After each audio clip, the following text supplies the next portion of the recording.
ఈరోజు మనం acute rheumatic fever, chronic rheumatic heart disease, దాని లక్షణాలు, ట్రీట్మెంట్ ఆప్షన్స్ గురించి తెలుసుకుందాం. నమస్కారం, నేను doctor Kondapaka Kiran Kumar, international cardiologist, sunrise hospitals, Karimnagar. Rheumatic heart disease గురించి తెలుసుకునే ముందు గుండెలోని కవాటాల గురించి తెలుసుకోవాలి. చాలా మంది కన్ఫ్యూజన్, వాల్వ్ అనే వర్డ్ వాడతారు. సో వాల్వ్ అంటే రక్తనాళమా, వాల్వ్ అంటే కవాటమా అనే కన్ఫ్యూజన్ ఉంది. సో నార్మల్ గా హార్ట్ అటాక్ సంబంధించింది రక్తనాళం అంటారు, దాన్ని వెజల్ అని అంటారు. ఒక కవాటాన్ని వాల్వ్ అని అంటారు. సో రుమాటిక్ హార్ట్ డిసీజ్ అనేది కవాటానికి వచ్చే జబ్బు. కవాటం అంటే ఏంటి? గుండె లోపల 4 గదులు ఉంటాయి. మనం ఎలా అయితే ఒక రూమ్ లోంచి పక్క రూమ్ లోకి వెళ్ళడానికి డోర్ ఓపెన్ చేసుకుని వెళ్తామో, గుండె లోపల రక్తం ఒక గదిలోంచి మరొక గదిలోకి వెళ్ళడానికి ఈ కవాటాన్ని ఉపయోగించుకుంటుంది. ఈ కవాటం అనేది దాని పని రక్తాన్ని ఒక డైరెక్షన్ లో పంపించడము, మళ్ళీ రివర్స్ లో రాకుండా దాన్ని క్లోజ్ చేయడం. సో ఇది వన్ వే ట్రాఫిక్ లాగా పనిచేస్తుంది. సో అక్యూట్ రుమాటిక్ ఫీవర్ అన్నప్పుడు ఇది ఒక రకమైన జ్వరం. సో నార్మల్ గా 5 సంవత్సరాల నుంచి 15 సంవత్సరాల వయసు మధ్యలో ఉన్న పిల్లల్లో వస్తుంది. సో గొంతు నొప్పితో పాటు జ్వరం అనేది స్టార్ట్ అవుతుంది. ఈ జ్వరం స్టార్టింగ్ స్టేజ్లో 1 వీక్ వరకు గొంతు నొప్పి జ్వరంతో పాటు ఎప్పుడైతే జ్వరం గొంతు నొప్పి తగ్గడం స్టార్ట్ అవుతుందో కీళ్ళ నొప్పులు స్టార్ట్ అవుతాయి. సో కీళ్ళ నొప్పులతో పాటు కీళ్ళు కూడా వాపు అనేది వస్తుంది. అంటే ఫర్ ఎగ్జాంపుల్, ఒక పేషెంట్కి జ్వరం వచ్చింది, గొంతు నొప్పి వచ్చింది, స్లోగా జ్వరం తగ్గింది.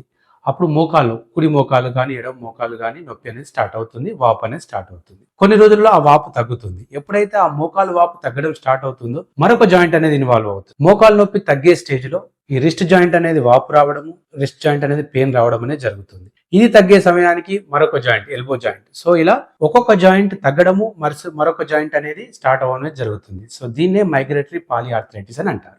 ఈ జ్వరం అనేది ఒక బ్యాక్టీరియల్ ఇన్ఫెక్షన్, స్ట్రెప్టోకోకల్ బ్యాక్టీరియా అనే ఇన్ఫెక్షన్ వల్ల ఆ ఇన్ఫెక్షన్ తగ్గుముఖం పడుతున్నప్పుడు ఆ స్ట్రెప్టోకోకల్ బ్యాక్టీరియాకు మన బాడీ ఇమ్యూనిటీ, రోగనిరోధక శక్తి దాన్ని ఆపడానికి ప్రయత్నం చేస్తుంది. ఈ ఆపడానికి చేసిన ప్రయత్నంలో ప్రొడ్యూస్ అయిన యాంటీబాడీస్ అనేది మన బాడీలో ఆర్గాన్స్ ని, జాయింట్స్ ని కావచ్చు, మెదడుని కావచ్చు, చర్మాన్ని కావచ్చు, గుండెని కావచ్చు, కొంచెం డ్యామేజ్ అనేది జరుగుతుంది. సో దీని వల్ల వచ్చే ఈ కలెక్టివ్ సిమ్టమ్స్ ని అక్యూట్ రుమాటిక్ ఫీవర్ అని అంటారు. కొందరు పిల్లల్లో ఈ acute rheumatic fever joint pains తో పాటు ఆయాసం రావడం అనేది జరుగుతుంది. సో దీనికి కారణం ఈ యాంటీబాడీస్ అనేది గుండె మజిల్ ని డ్యామేజ్ చేయడం వల్ల జరుగుతుంది. సో దీనివల్ల వాళ్ళకు నడిస్తే ఆయాసం రావడము, గుండె దడ రావడము, వాల్వ్ లోపల కవాటాలు అనేది లీక్ అవ్వడం అనేది జరుగుతుంది. దాన్ని మైట్రల్ రీగర్జిటేషన్, అయోటిక్ రీగర్జిటేషన్ అని అంటారు. సో ఈ పేషెంట్ లో మనకు హార్ట్ ఫెయిల్యూర్ సిమ్టమ్స్ అనేది కనబడతాయి. అక్యూట్ రుమాటిక్ ఫీవర్ ని ఎలా డయాగ్నోస్ చేయాలి? అక్యూట్ రుమాటిక్ ఫీవర్ లో అన్నిటికంటే ముఖ్యమైనది క్లినికల్ సిమ్టమ్స్, అంటే మన లక్షణాలు అనేది చాలా ముఖ్యం. ఈ లక్షణాలతో పాటు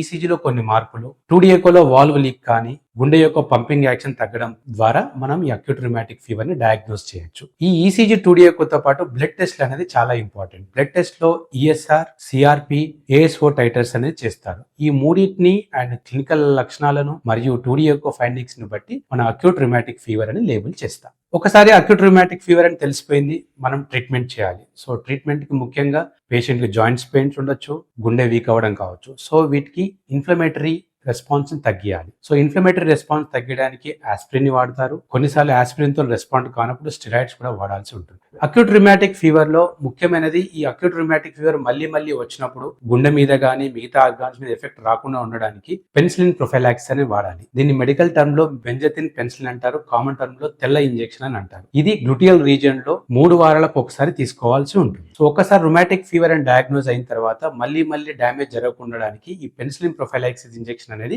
కంటిన్యూగా డాక్టర్ సలహా మేరకు డాక్టర్ ఆపేయమనేంత వరకు కంటిన్యూ చేయాల్సి ఉంటుంది. ఏదైనా కారణం చేత అక్యూట్ రుమాటిక్ ఫీవర్ ని ముందుగా డయాగ్నోస్ చేయకపోవడం, ట్రీట్మెంట్ సరిగా తీసుకోకపోవడం, పెన్సిలిన్ ప్రొఫైలాక్సిస్ సరిగా ఫాలో అవ్వకపోవడం వల్ల, రిపీటెడ్ గా ఫీవర్ అటాక్స్ రావడం వల్ల గుండె లోపల కవాటాలు అనేది ఫైబ్రోసిస్ అండ్ క్యాల్సిఫికేషన్ అవ్వడం వల్ల ఈ కవాటం అనేది పూర్తిగా తెరుచుకోకపోవడం, దీన్ని వాల్వ్ స్టినోసిస్ అంటారు. కొన్నిసార్లు పూర్తిగా మూసుకోకపోవడం, అంటే రక్తం అనేది వెనక్కి లీక్ అవ్వడం, దీన్ని వాల్వులార్ రీగర్జిటేషన్ అంటారు. సో ఏ కారణం చేతైనా వాల్వులార్ స్టినోసిస్ కానీ వాల్వులార్ రీగర్జిటేషన్ డెవలప్ అయినప్పుడు ఇనిషియల్ గా ఆయాసం అనేది వస్తుంది. దాన్ని అలానే నెగ్లెక్ట్ చేయడం వల్ల ఈ వాల్వ్ స్టినోసిస్ వల్ల, వాల్వ్ రీగర్జిటేషన్ వల్ల గుండె గదుల మీద ప్రెషర్ ఎక్కువ అవడం వల్ల హార్ట్ ఫెయిల్యూర్ కి దారితీస్తుంది. సో వన్స్ ఒకసారి హార్ట్ ఫెయిల్యూర్ డెవలప్ అయినప్పుడు పేషెంట్ నడిస్తే ఆయాసం రావడము, పొట్ట ఉబ్బరం ఉండడము, పడుకుంటే ఆయాసం రావడము, కాలవాపులు రావడం అనేది డెవలప్ అవుతాయి.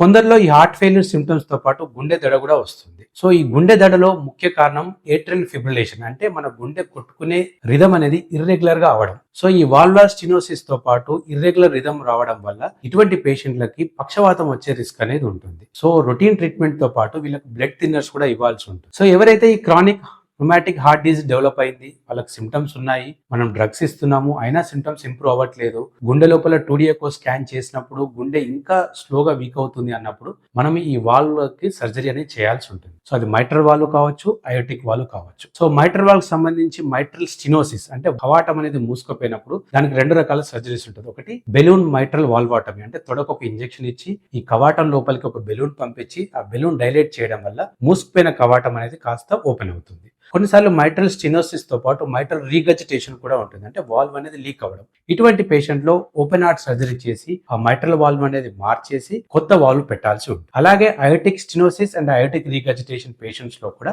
ఓపెన్ హార్ట్ సర్జరీ చేసి కొత్తగా అయోటిక్ వాల్వ్ అనేది పెట్టాల్సి ఉంటుంది. సో ఎవరికైతే వాల్వ్ మార్చుకున్నారో దాన్ని వాల్వ్ రిప్లేస్మెంట్ సర్జరీ అంటారు. అందులో 2 రకాల వాల్వ్స్ వాడతారు, మెకానికల్ వాల్వ్, బయోప్రాస్థెటిక్ వాల్వ్. సో ఈ రెండిట్లో ఏది మంచిది అని మనకు చేసే సర్జన్ పేషెంట్ ని బట్టి డిసైడ్ చేసి చెప్తారు.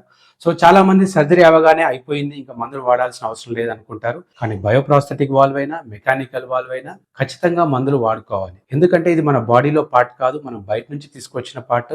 సో దానివల్ల మన బాడీ లోపల బ్లడ్ క్లాట్స్ అనేది ఈ వాల్వ్ మీద చేరుకునే అవకాశం ఉంటుంది. మనం అసిట్రామ్ అనే టాబ్లెట్ ఇవ్వడము, దాన్ని సరైన డోస్ మెయింటైన్ చేయడం వల్ల, బ్లడ్ ని థిన్ గా ఉంచడం వల్ల ఈ బ్లడ్ క్లాట్స్ అనేది వాల్వ్ మీద రాకపోవడం వల్ల వాల్వ్ అనేది సరిగా పనిచేస్తుంది. ఏదైనా కారణం చేత అసిట్రామ్ సరిగా వాడకపోవడము అండ్ ఫుడ్ రిస్ట్రిక్షన్స్ అండ్ మనకు కొన్ని డ్రగ్స్ ఇంటరాక్షన్స్ వల్ల కూడా అసిట్రామ్ డోస్ అప్ అండ్ డౌన్ అవుతుంది.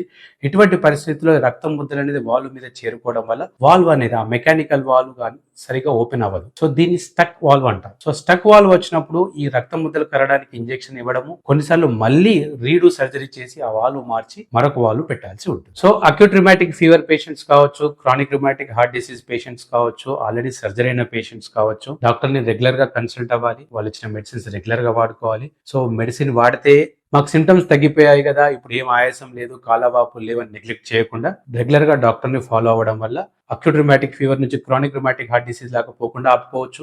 క్రానిక్ రుమాటిక్ హార్ట్ డిసీజ్ వచ్చిన వాళ్ళు వాల్వ్ రిప్లేస్మెంట్ తప్పించుకోవచ్చు. ఒకవేళ వాల్వ్ రిప్లేస్మెంట్ వాళ్ళు స్టక్ వాల్వ్ రిస్క్ నుంచి తప్పించుకోవచ్చు. సో ఇవన్నీ జాగ్రత్తలు పాటిస్తూ హెల్తీగా ఉండండి. ఈ వీడియోలో ఎటువంటి అనుమానాలున్నా, ఏదైనా ఆరోగ్య సమస్యల గురించి సలహాలు కావాలన్నా ఈ కింద ఇచ్చిన వాట్సాప్ నెంబర్ ద్వారా నన్ను కాంటాక్ట్ చేయొచ్చు. నమస్కారం.